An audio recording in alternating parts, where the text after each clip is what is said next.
नमस्कार. आपल्या सर्व सभासदांसाठी आपला पुनर्विकासाचा आढावा त्या संदर्भातले काही विषयांवर आपण आज इथे अपडेट देतो. आपल्यासोबत संस्थेचे अध्यक्ष बनेसाहेब देखील आहेत. तर बनेसाहेब, काही विषय आहेत त्यावर मला वाटतं आपण सभासदांना अपडेट द्यावं. तर प्राथमिकता आपण जे लोकांचे भाड्याचे चेक होते त्या संदर्भातला तो विषय आहे आणि जे राहिलेले लोकांचे रेंटचे चेक आहेत त्या संदर्भात आपण थोडंसं होय. आपण 28 सप्टेंबरला हे थकीत घरभाड्याचे चेक द्यायला सुरुवात केली होती. महिना होऊन गेलेला आहे.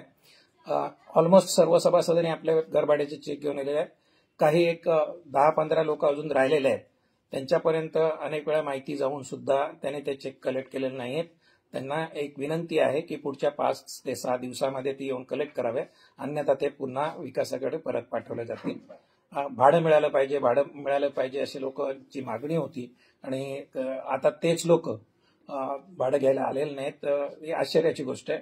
दुसरं की हे भाडं आपल्याला जे डेव्हलपरकडून मिळालेलं ते आपल्याला माहिती आहे की थकीत घर भाड्याचे 10% आणि ऑगस्ट, सप्टेंबर, ऑक्टोबर हे करंट महिन्याचं क्वार्टरचं आपल्याला भाडं मिळालेलं आहे. हे भाडं आपल्या सोसायटीच्या रेकॉर्डप्रमाणे डेव्हलपरने आपल्याला दिलेलं आहे.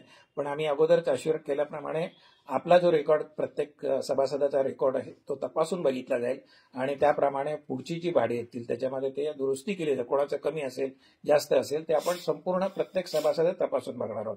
पण आता सध्या आपण त्याच्यामध्ये विलंब होऊ नये म्हणून आपल्या सोसायटीकडे जे अवेलेबल रेकॉर्ड आहे त्याप्रमाणे आपण ते भाडं दिलेलं आहे. तर ज्यांचे रेंटचे चेक बाकी आहेत त्यांना विनंती आहे की त्यांनी येऊन कलेक्ट करावे. त्यानंतर अनेक अशा गोष्टी पसरलेल्या आहेत की प्रोजेक्टवर काय होत नाहीये, साईटवर काही कामं होत नाहीये. तर मला असं वाटतं की सेलचं ऑफिसच्या बद्दल डिमॉलिशन आणि ईएफची जी आपली जी बिल्डिंगचं ऑब्जेक्शन आपण घेतलेलं हो, ते आता ते प्रत्यक्ष आपल्याला दिसतंय. ॲक्मे बोलार्ड जे मार्केटिंग ऑफिस आहे ते मला वाटतं पूर्णतः डिमॉलिश झालेलं आहे आणि ईएफ विंग जे आपल्याला मंजूर नव्हतं, जे कन्स्ट्रक्शन, ते डिमॉलिश व्हायला पण सुरुवात झालेलं आहे. ते टेक्निकल काही कामं असतात त्या पद्धतीने, कारण ते मायवॉनची बांधकाम होतं ते ज्या पद्धतीने डिमॉलिश व्हायला पाहिजे किंवा त्या कॉन्ट्रॅक्टर किंवा टेक्निकल टीम असेल त्याने त्या पद्धतीने कामाला सुरुवात केलेलं, पण डिमॉलिशन सुरू आहे आणि ठरल्याप्रमाणे सगळी कामं होत आहेत.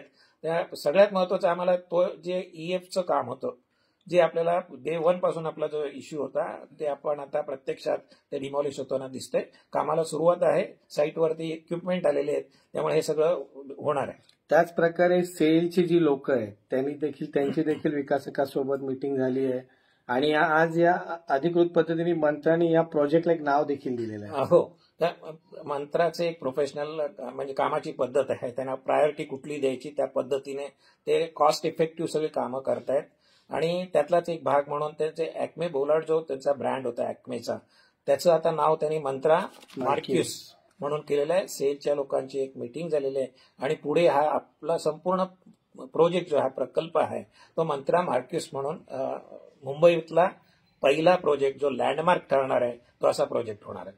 त्याच प्रकारे आणि हे तुम्ही युट्यूबवरती बघू शकता. मंत्रा मार्क्यूस लिंक कमलेश तू शेअर कर, तुम्ही ते पाहू शकता.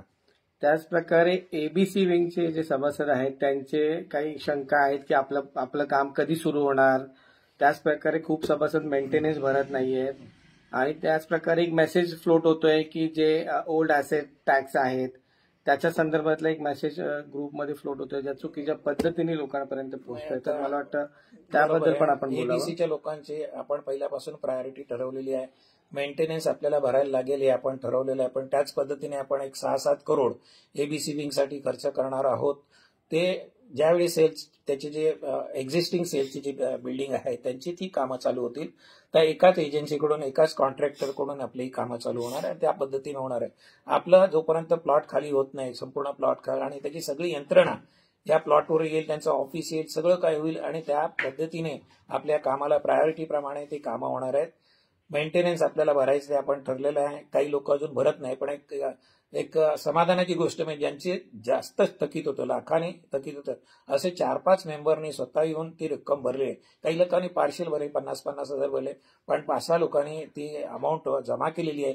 आणि आपण जनरल बॉडीमध्ये ठरवल्याप्रमाणे ज्यांनी अजिबात भरलेले नाहीत किंवा किरकोळ 5-10 हजार भरून नंतर थांबवलेलं आहे यांच्यावरती रिकव्हरीची प्रोसेस जी आहे ती चालू होणार आहे. आतापर्यंत मध्ये ते दिवाळीचा सण होता, त्या गोष्टीसाठी मीटिंग झाल्यानंतर आम्ही ते म्हटलं आता राहू दे, आपण दिवाळीनंतर ते, पण हे करणं भाग आहे आणि ते आम्ही करणार आहोत. त्या काही दिवसामध्ये त्या लोकांना नोटीस येतील आणि मग त्या सगळ्या प्रक्रियेचा भाग त्याच्यामध्ये ते रिकव्हरी होईल, त्याच्या मग लिगल चार्जेस रिकव्हरी होईल, सगळं होईल आणि ते थांबणार नाही. काही लोकांना समजून सांगितल्यानंतर ते समजलं आणि त्याने येऊन रेंट भरतायत, मेंटेनन्स भरतायत. मेंटेनन्स शिवाय सुखसुविधा मिळणं अशक्य आहे. आणि काही लोकांची शंका आहे, किती जमा होतात, किती खर्च होतात, आपण बॅलन्स शीटमध्ये दाखवलेलं आहे, पण त्याच्यासाठी आणखी स्पष्टता असेल तर 1-2-4 दिवसामध्ये मी माझ्या टीमला सांगेल, बाबा आतापर्यंत किती जमा झाले, किती खर्च झाले, किती येणं बाकी आहे, इत्यंभूत सगळा व्यवहार हा चेकने आहे. बँक अकाउंटमध्ये पैसे होतात, पेमेंट चेकने होतं, त्यामुळे तिथे कुठेही कुठली डिस्क्रिपन्सी असायची शक्यता नाही. तुमच्या समाधानासारखी आपण ते सगळं देऊ. दुसरी गोष्ट राहिली, आपला P111 एक आपली प्रायोरिटी आहे. सध्या आम्ही प्रोसेसमध्ये आपला सप्लिमेंटरी अग्रीमेंटसाठी POA या 2 डॉक्युमेंट्स एक्झिक्यूट करायचे आहेत. हे ती प्रोसेसमध्ये आहेत. त्याचा ड्राफ्ट ऑलरेडी आपल्या वकिलांनी पाहिलेला, त्याचा रिव्ह्यू होईल आणि ते एक्झिक्यूट झाल्यानंतर P111 त्याचाही ड्राफ्ट आपल्याला रिव्ह्यू करता येईल. त्याची आपण जनरल बॉडीमध्ये मंजुरी घेणार आहोत आणि अशा पद्धतीने ही कामं, आपण वेळ लागतो पण ती प्रोसेसचा भाग आहे, कारण आपल्याला अनेक बाकीच्या गोष्टी साईड बाय चालू आहेत. तर ही प्रायोरिटी आहे. MGLची पाईपलाईन आहे, त्याच्या बाबतीमध्ये पण आपला एक प्लॅन आहे. ते प्लॅनचा लेआउट बघून त्यांच्या त्या टीमशी पण आपण बिल्डरच्या टेक्निकल टीमशी भेटून त्यांची एक मीटिंग करून आपण ते पण करणार आहोत. थोडा वेळ जातोय पण ही एक प्रोसेसचा भाग आहे. असेसमेंट संदर्भातला दुसरा एक मेसेज आहे, जो काहीतरी टॅक्सेस वगैरे, तो जी रिझोल्युशन प्लॅन आहे त्याच्यामध्ये मंत्राचे 2017 पासून 2023 या कालावधीमधले जे काय त्यांचे ड्यूज असतील, असेसमेंट ड्यूज असतील, त्याच्यामध्ये गव्हर्नमेंटचे स्टॅच्युटरी इन्कम टॅक्स असेल, GST असेल, आणखी काय असेल, तर एकदा सेटलमेंट नवीन डेव्हलपरशी झाल्यानंतर त्यांनी एकदा कुठली गोष्ट ठरवली आणि कालांतराने मागचे काही ड्यूज निघाले तर ऑब्व्हियस तो त्या भरायची त्याची जबाबदारी नाही आणि अशा पद्धतीनेच असतं. राहिला विषय GST आणि इन्कम टॅक्स, आपला सोसायटीचा ऍक्सेस काही त्याच्यामध्ये विषय नाही, ती आपली लायबिलिटी नाही आणि त्याची पण लायबिलिटी आपल्यावर येणार नाही. त्याची पण लायबिलिटी आपल्याला ना मंत्रावर येणार ना. कारण आता तुमच्या माहितीसाठी सांगतो, सगळ्यांना माहित असेल, आम्ही जे 10 वर्षापासून प्रेडिक्ट करत होता ऍक्मे पुढे जाऊन डुबणार आहे, तो डुबलाच आणि आज देशातला सर्वात मोठा घोटाळा ऍक्मेने केलेला आहे. अशा प्रकारचे न्यूज मागच्या काही दिवसापासून पेपरमध्ये आहे, तुमच्यापर्यंत पोहोचली असेल. आपण मोठ्या अडचणीतून बाहेर आलेलो आहे. म्हणजे त्यांच्यावरती जी कारवाई आता सुरू झाली आहे त्याच्या अगोदर आपण सगळं निस्तरून बाहेर आलोय, त्यामुळे आपण वाचलोय. तर ही त्याची लायबिलिटी उद्या काही येऊ शकते. उद्या CBI आहे, त्याची इन्क्वायरी आहे, DR आहे, आणखी काय त्यांचे ड्यूज निघाले तर त्याला कोणी जबाबदार नाही, तर ऍक्मे जबाबदार आहे. ते त्याबद्दल निश्चिंत राहा, ते आपल्यावर येणार नाही. राहिला आपला असेसमेंट टॅक्स, आपले प्रॉपर्टी टॅक्स, मी मागच्या मीटिंगमध्ये सांगितलं, आपल्याला ऑलरेडी बिल आलेलं आहे. ते कुणी आणून दिलं, कशासाठी आणून दिलं आपल्याला माहित नाही. डायरेक्ट सोसायटीची कोणी भेटलेलं नाही, सिक्युरिटी ठेवून कोणी निघून गेलेलं आहे. जेव्हा ऑफिशियल आपल्याकडे येईल त्या दिवशी आपण ते बघू. आपला असं स्टँड आहे की आपण अंडर डेव्हलप्ड आहोत, आपल्याला संपूर्ण OC प्रोजेक्ट पूर्ण नाही झालेला, म्हणजे एकत्रित OC मिळालेलं नाही. अशा काही ग्राउंडवरती आपल्याला ते डिस्प्यूट करता येईल आणि त्या पद्धतीने ते करू. पण सध्या आपल्याकडे 2 करोडच्या आसपासची लायबिलिटी असलेले ते वर्किंग, आता ते त्यांना कुणी पोहोचवलं ते मी जनरल बॉडीमध्ये बोललो, त्यांना कुणी माहिती प्रत्यक्षात त्याने इथे येऊन BMCने असेस केलेलं नाही, कोणाचं मेजरमेंट घेतलेलं नाही, तर त्यांना डेटा कुणी पुरवला, काय केला हे आपल्याला माहिती आहे.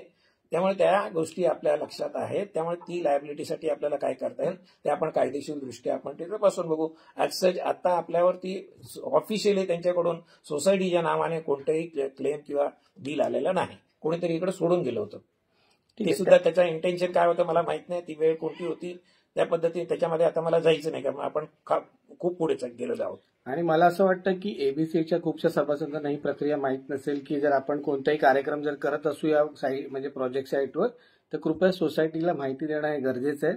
तर जे सभासद कोणताही कार्यक्रम, काही उपक्रम या ठिकाणी करत असतील तर कृपया सोसायटी ऑफिसला इंटिमेट करा. त्यानंतर मी आणखी एक आवर्जून लोकांना सांगायचंय, ABCच्या लोकांना, तुमच्या A विंग मध्येच खाली सोसायटीचं ऑफिस आहे. तुमच्याकडे एवढ्या काही शंका आणि गैरसमज असतील तर मला शंका आहे की तुम्ही इथे ऑफिसमध्ये येऊन का स्पष्टीकरण करून घेत नाही. ग्रुपवर बाहेरच्या बाहेर काय, त्यामुळे ते विपर्यास होतो. त्याच्यात प्रत्येकाला जो माणूस ऐकतो किंवा वाचतो तो आपल्या पद्धतीने त्याचा निष्कर्ष काढतो आणि मोठा संभ्रम झाला.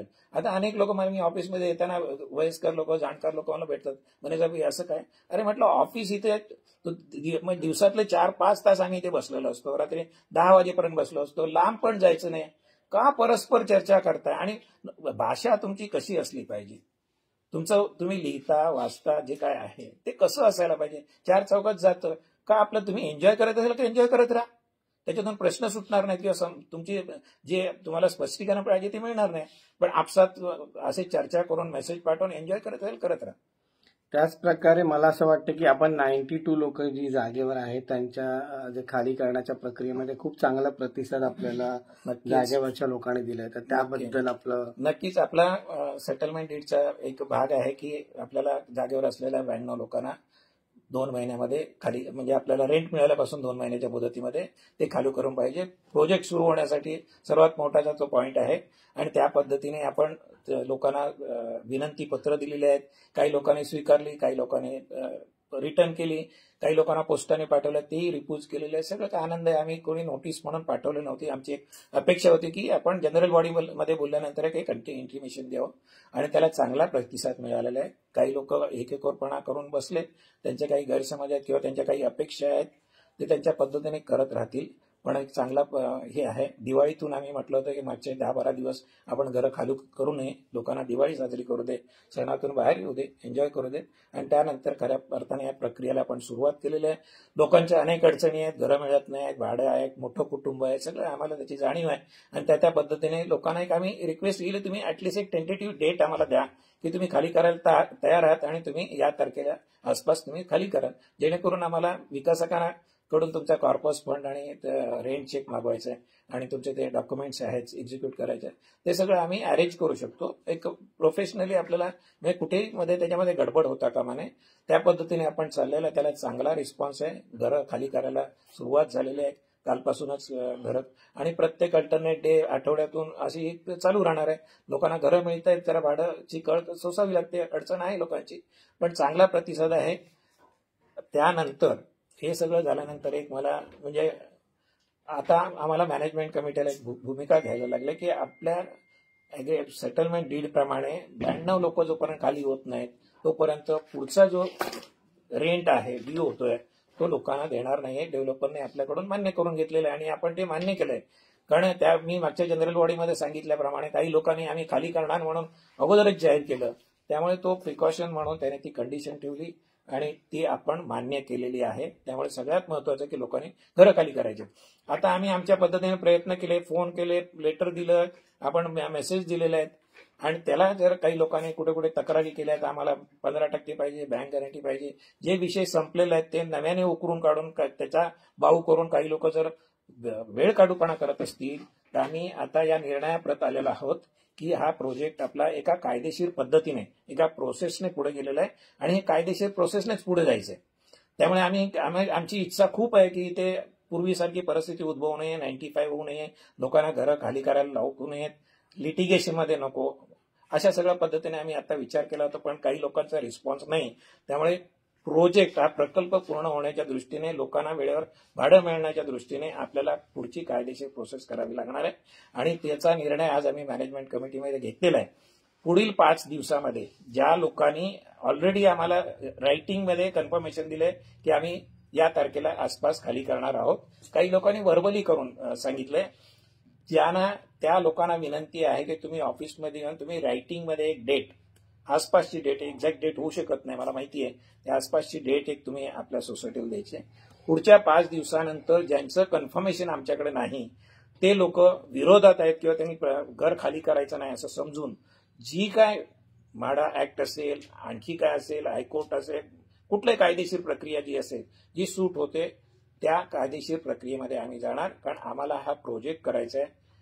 त्रस्त झालेल्या मागच्या 4 वर्षामध्ये भाड्याशिवाय त्रस्त झालेले लोक, घराबाहेर एक मागच्या 10-12 वर्षापासून लोकांच्या हितासाठी कठोर निर्णय घ्यायला लागतील आणि ते चौफेर असतील. म्हणजे एकच कारवाई काहीतरी करू असं नाही, जे काही करायला लागेल ते आपण करणार आहोत. त्याच्यात आणखी एक ट्विस्ट आहे, जे लोक खरोखर खाली करायला तयार आहेत त्यांना आणि मनापासून करायला तयार पण त्यांच्या काही अडचणी आहेत किंवा ते इथपर्यंत पोहोचू शकले नाहीत, त्यांना जर नोटीस गेली आणि त्यांनी येऊन इथे आपल्याला खाली करतो म्हणून सांगितलं की मी वर्बली बोललं सुद्धा असेल, फोन करून कोणाला सांगितलं असेल की मी खाली करणार आहे, त्यांना चुकी गेले, त्यांनी ते गैरसमज करू नये, वाईट वाटून घेऊ नये की ती नोटीस तुमच्यासाठी नाही, ती आपण विड्रॉ ऑटोमॅटिक होते.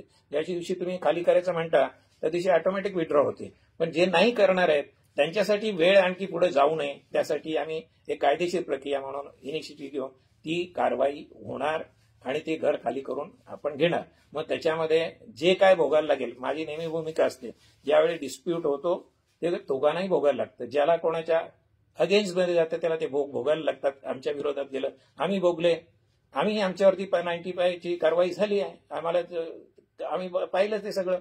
तर हे होऊनही आमची अपेक्षा, अजूनही आम्ही तुम्हाला विनंती करतोय की पुढच्या 5 दिवसामध्ये 5 नोव्हेंबरपर्यंत तुम्ही येऊन, आता तिकडे 15% आणि बँक गॅरंटी अमुक तमुक काही होणार नाही, जसं ठरलं त्याप्रमाणेच आपल्याला घरं खाली करायचे आहेत. या अटीवरती, या कंडिशनवरती येऊन आपण इथे कळवायचं आहे, अन्यथा कारवाई होणार आहे. आणि 2 महत्वाच्या गोष्टी म्हणायच्या आहेत की आपण ज्या दिवशी पूर्ण प्लॉट खाली करून देऊ त्याच्या 36 मंथ्स मध्ये आपल्याला पोझिशन मिळणार, हा देखील एक महत्वाचा विषय आहे. तुम्ही सांगितलेला गोष्ट ही ठरलेली आहे, लिखित आहे, कोर्टामध्ये आहे, त्यामुळे त्याप्रमाणेच ती फॉलो करा. त्याच्यामध्ये कुठेही आता डिव्हिएशन होणार नाही. आणि दुसरी गोष्ट, आजच्या डेटला आपल्या आजूबाजूला एक इन्सिडेंट ऑलरेडी झालेला आहे. प्रोजेक्टवर काम चालू असताना एक इंजरी झाली, ती मुलगी एक्सपायर झाली, त्याच्यानंतर आज खूप अनेक म्हणून मी कमलेश असं बोललो की चौफेर कारवाई होईल. प्रोजेक्टच्या साईटवरती तुम्ही राहू शकत नाही. सुरत तुमच्या आज भाडोत्री आहेत म्हणून काही लोक भाडोत्री आहे म्हणून राहतो. उद्या जर साईटवरची घरं तुटली आणि प्रोजेक्ट सुरू झाला, त्या भाडोत्र्याला राहता येईल का? आणि तो त्या घाणीमध्ये ज्याची ड्रेनेज आता उद्ध्वस्त झाले आहेत, पाण्याचे प्रॉब्लेम आहेत, धूळ आहे, माती आहे, अमुक तमुक आहे, आणि रिस्क त्या भाडोत्र्याच्या पण जीविताचे आणि मालमत्तेचे, आणि ते पण रिस्क आहे ना. ते सगळे भाडोत्री राहणार आहेत का हा पण विचार, त्यांनाही आम्हाला खाली करायला लागेल. पण हीच म्हणूनच मी म्हटलं चौफेर जे काय करायला लागेल या लोकांना तिथून घरं खाली करण्यासाठी, जे काही करायला लागेल त्या सगळे ऑप्शन आपल्याकडे आहेत आणि त्या पद्धतीने केलं जाईल. कुठल्याही सूड भावनेने रोष ठेवून तुम्ही नाकारताय म्हणून नाही, हा कायद्याचा भाग आहे, या प्रोसेसचा भाग आहे. ती आम्हाला डोळे झाकून आम्ही एका पर्टिक्युलर माणसावरती करायची अशातला भाग नाही. जे लोक नाही मान्य करत त्यांना ते दाखवायला लागेल, कारण ही कारवाई अगोदर झालेली आहे. माडाने स्वतःहून घरं खाली करून घेतलेली आहे आणि माननीय उच्च न्यायालयाची जी ऑर्डर आहे त्यांनी ही खाली करण्याची पद्धत तेव्हा 95A आहे त्याच्यावरती शिक्कामोर्तब केलेलं आहे. त्यामुळे आता त्याच्यापासून कोणालाही सुटका नाही, ना म्हाडाला सुटका आहे, ना आम्हालाही सुटका आहे, तुम्हाला सुटका आहे. हे होणारच ओघाने. फक्त तुमच्याकडे एक ऑप्शन आहे की सोसायटीला सहकार्य करायचं, सोसायटीला मांडण्यापेक्षा आपणच आपणाला सहकार्य करायचं आणि हा प्रोजेक्ट पुढे न्यायचा. आणि सोसायटी ऑफिसमधून तुम्हाला कॉल येतील तर तुम्ही सहकार्य करा त्यांना. तुम्हाला अजून काही शंका असतील तर तुम्ही ऑफिसमध्ये आमच्याशी बोलू शकता. आणि अजून एक विषय बनीसाहेब, एक मेसेज वारंवार लोकांमध्ये चुकीच्या पद्धतीने असं पसरवलं जातात. आता हे कोण अर्धवट राव आहेत मला माहित नाहीत, पण त्यांचं असं म्हणणं आहे की प्रोजेक्टवर इन्क्वायरी आम्ही लावलेली आहे, म्हाडाकडून ऍक्शन सुरू आहे, का प्रोजेक्ट पुढे जाणार नाही, आता जे काम चाललंय काहीच काम सुरू नाहीये, असे काही लोक चुकीच्या पद्धतीने मेसेज पाठवत आहेत. असे कोणी लोक नाही, हे आपले कमिटी सदस्य आहेत, श्रीकांत चव्हाण किंवा आपण ज्यांना किरण चव्हाण म्हणून ओळखतो, ते घरोघरी जाऊन लोकांना या अशा पद्धतीची माहिती देत आहेत. कालच त्यांनी असा एक मेसेज पाठवला की संस्थेविरोधात उपनिबंधक म्हाडा चौकशी आहे, विकासक नेमणूक करार प्रक्रिया चुकीची आहे. म्हाडाचे उपाध्यक्ष बोरीकर, संजीव जयस्वाल, बोरीकर साहेब आणि काय सानप साहेब यांनी सांगितलं की बिल्डरकडून आम्हाला काही पत्र आलेलं नाही, NCLT न्यायालयात विविध तक्रारी आहेत. या माणसाला, आमच्या कमिटी मेंबर आहे, आमचा सहकारी आहे, त्याला खरं तर एक गोष्ट कळत नाही की असे मेसेज देताना त्याच्यामध्ये काही तथ्य असावं. ज्यावेळी चौकशी सुरू असते तर ज्याच्या विरोधात किंवा बिल्डरच्या विरोधात असतील किंवा कमिटीच्या संस्थेच्या विरोधात तक्रारी असतील, जी पार्टी असते त्यांना ते इंटिमेशन असतं, त्यांना नोटीस जाते, त्यांना बोलवलं जातं. अशा पद्धतीचं कुठलीही तक्रार पत्र नोटीस आम्हाला कुणीही दिलेलं नाही, कुणीही बोलवलेलं नाही. राहिला विषय NCLTचा, तर NCLT मध्ये कुठल्या तक्रारी होतात हे तर पहिलं समजून घेतलं पाहिजे. NCLT मध्ये तुम्ही जाऊ शकता का? NCLT तुमच्यासाठी कोर्ट आहे का? आणि मुळात जर NCLTला चॅलेंज करायचं तर तुम्हाला ते ॲपिलेटला दिल्लीला जायला लागेल. तर ह्या अशा प्रकारच्या कुठल्या चौकशा तक्रारी काही झालेल्या नाही. ज्या तक्रारी सभासदांनी एक पत्र दिलं ते 10 लोकांना तुम्ही कॉपी केलंय, त्याने कुणी कारवाई करायची आहे, त्याला काही तथ्य आहे का, किती लोक आहेत, त्याच्यात सह्या किती जणांचे आहेत, त्याच्यात सभासद किती आहेत, हा सगळा चौकशीचा भाग आहे. चौकशी होणार आहे, म्हाडा चौकशी नक्की करेल, पण ते कुठल्या गोष्टीची करेल ते येणाऱ्या काळामध्ये कळेल. सोसायटीने जेव्हा ह्या एनसीएलटी मधून हा मागच्या 1 वर्षाचा ज्या प्रक्रियेमधून हा जर डेव्हलपर आलेला आहे, त्यांनी पण 18 लोकांशी कॉम्पिटिशन केली, टिकून राहिला त्या प्रोसेसमध्ये, त्यांनी पण सगळे अभ्यास केलेला आहे. आरपीने त्यांच्या ड्यू डिलिजन्स केलं, त्यांच्या सीओसीने ड्यू डिलिजन्स केलं. आजच्या तारखेला सुद्धा मॉनिटरिंग कमिटी आहे सीओसीची, त्या प्रोजेक्टवरती लक्ष देऊ नये, ज्याच्यामध्ये एचडीएफसी सुद्धा आहे. तर हे सगळी प्रक्रिया ही फुलप्रूफ प्रक्रिया झाली. म्हणून नुसतं कोर्टात तक्रारी आहे, इकडे तक्रारी आहे, त्याने काही होत नाही. आणि किती टक्के लोकांच्या तक्रारी आहे? 2%, 3%. जेव्हा मेजॉरिटीने एखादा निर्णय घेतलेला असता तर 2-3%. आणि मी म्हणतो तक्रारी चौकशी करा, जा ना, कुठे स्टे मिळत असेल, कुठे काय होत असेल तर करून बघा कशा. आणि तुम्ही जर तुमच्यामध्ये तेवढी हिंमत आहे तर स्वतः करा. दुसऱ्या लोकांना 4-4 वेळा बंबार्डिंग त्याच्या दारात जाऊन त्यांना मेसेज टाकून काय पॉईंट आहे? अरे कुणीतरी करा ना, इनिशिएटिव्ह घ्या. अरे काल मी एका बहादर माणसाने मोठा शेअर दिलाय, एक मेसेज टाकला आणि 1 मिनिटामध्ये डिलीट केला. एवढा हिंमतवान माणूस. आणि हे म्हणणारा मी लढतो. अरे लढा कशासाठी? सत्यासाठी लढा, लोकांसाठी लढा. आम्ही संघर्ष केला. आम्ही कोणाच्या घरी जाऊन बोलवायचं नाही. आम्ही एक मेसेज दिला तर लोक सगळे जमा व्हायचे. तुम्हाला घरोघरी जायला लागतं आणि तुम्हाला कोणी उभं करत नाहीये.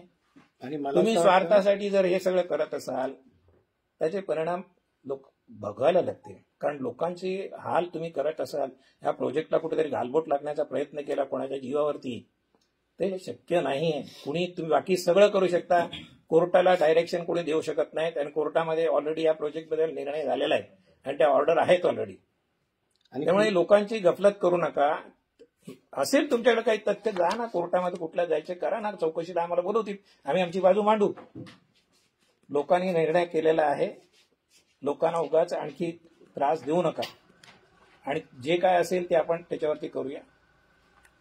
आणि किरण चव्हाण किंवा काय श्रीकांत चव्हाण हे कमिटी मेंबर असतील, त्यांची भूमिकाही त्यांची वैयक्तिक आहे, त्याचा कमिटीशी काही संबंध नाही. कमिटी लोकांबरोबर आहे. आणि जे जनरल बॉडीमध्ये दाखवलं, जे सेटलमेंट डीडमध्ये दाखवलं आणि जे वेळोवेळी बोललं गेलं, जे लिहिलेलं आहे, तीच आमची भूमिका आहे आणि तेच आपलं धोरण आहे. आणि मला असं वाटतं आज ते व्हिडिओज देखील आपण टाकू, जे साईट ऑफिस सोडलं गेलं आहे आणि त्या सगळ्या गोष्टी चाललेल्या आहेत. तर नक्कीच त्याचे देखील आपण व्हिडिओज आज सगळ्या ग्रुपवर पाठवू. आणि आज देखील मी कमलेश व्हिडिओ आपण टाकूच. या जोगेश्वरीमध्ये नाही, या मुंबईमध्ये मजासवाडी सर्वोदयाचा प्रोजेक्ट मंत्राने घेतला आणि त्याचं काम चालू झालं. लोकांना घरभाडे मिळालेलं आहे, साईटवरती काम चालू झालंय, लोकांना दुनियाभर कळलं. आपल्या लोकांना माहित नाही का? तिथे आपण येणार जाता रस्ता आहे, तिथे काम चालू आहे, लोक घरं खाली करतायत, लोकांना चेक मिळाले, चेक घ्यायला इथे लोकांनी गर्दी केली होती, मेसेज आहेत, हे सगळं जगजाहीर आहे. त्यामुळे हा प्रोजेक्ट सुरू झालेला आहे आणि तो त्या मुदतीमध्ये होणार. फक्त लोकांचं पुन्हा मी एकदा सर्वांना विनंती, कोणाबद्दल राग रोष नाही. तुम्ही तुमच्या काही अडचणी असू शकतील, पण कुणीतरी 2-4 जणांच्या स्वार्थापोटी तुम्ही त्यांचे बळी पडू नका, एवढीच एक विनंती आहे. चालेल. आणि तुम्हाला कोणाला काही शंका असतील, तुम्ही सोसायटी ऑफिसमध्ये येऊ शकता किंवा पदाधिकाऱ्यांना कॉल करा आणि नक्कीच माहिती घ्या. हीच ऑफिसमधून तुम्हाला योग्य ती माहिती भेटेल. ज्यांना काही माहित नाही त्यांच्याकडे जर तुम्ही माहिती मागाल तर नक्कीच चुकीची माहिती भेटेल. तर माझी तुम्हाला सर्वांना विनंती असेल, आम्ही ज्या पद्धतीने काही अपडेट असतात तर युट्यूबच्या माध्यमातून तुमच्या सर्वांपर्यंत पोहोचवतोय. ही प्रक्रिया कंटिन्यू आम्ही चालूच ठेवू. परंतु तुम्हाला अजून काही माहिती पाहिजे असेल तर नक्कीच ऑफिसमध्ये येऊन टीम मेंबर्सला भेटा, असं मला वाटतं. 100% आपले सभासद त्यांना प्रत्येकाला अधिकार आहे माहिती जाणून घेणं, काही चुकीची माहिती आणि प्रश्न विचारणं देखील. माहिती चुकीची तुम्हाला काय मिळाली, बरोबर मिळाली, त्याची शहानिशा करणं, हे तुम्ही येऊन ऑफिसमध्ये करू शकता. तुम्हाला सांगितलं ते नीट बोलत नाही, बोलायला देत नाही, असं काही नाही. ऑफिस आमचं भरलेलं असतं. इथे ऑफिस संध्याकाळचं भरलेलं असतं. लोक येतात, त्यांच्या शंका असतात, माहिती घेतात, सगळं काय करतो. तुम्ही इकडे फिरकणारच नाही. वेळोवेळी आम्ही सांगितलेलं आहे, या इथे बसा, बोला आणि अनुभव घ्या आणि मग लोकांना सांगा सोसायटी किंवा सोसायटीचे पदाधिकारी तुमच्याशी कशी वागतात. तर पुन्हा एकदा विनंती, आपलं पहिलं टार्गेट आहे 92 लोकांना खाली करायचं. त्यानंतर आपल्या बाकीच्या गोष्टी आहेत, आपण प्रायोरिटी ठरलेल्या आहेत त्याप्रमाणे करणार आहे. बिंदास राहा. शांतादुर्गा देवीची आपल्यावर कृपा आहे आणि त्या कृपेमुळे आपण सगळ्या एवढ्या अडचणींमधून बाहेर निघालेलो आहे. आणि यापुढे सुद्धा जे अडचण करणार आहेत किंवा त्यांच्या काही मनामध्ये हा प्रोजेक्ट होऊ नये त्यांना सुद्धा ते सुबुद्धी देऊ आणि हा प्रोजेक्ट पूर्ण होईल अपेक्षा, आणि ते होणार हे निश्चित. कारण आमच्या कमिटीची आणि आपल्या जे परिश्रम घेतलेले आहेत, आपल्या सभासदांनी जो त्रास सहन केलेला आहे तो मार्गी लागणार. त्याचं जे चीज आहे ते नक्की होणार त्यामध्ये शंका नाही. तो व्हिडिओ जास्त लांबलेला आहे पण हे आवश्यक होतं तेवढं आपण केलंय. परत विनंती, तुमच्या शंका असल्या तर आम्हाला कोणालाही येऊन भेटा ऑफिसमध्ये, आम्ही तुमचं स्वागत करू. धन्यवाद. Thank you very much.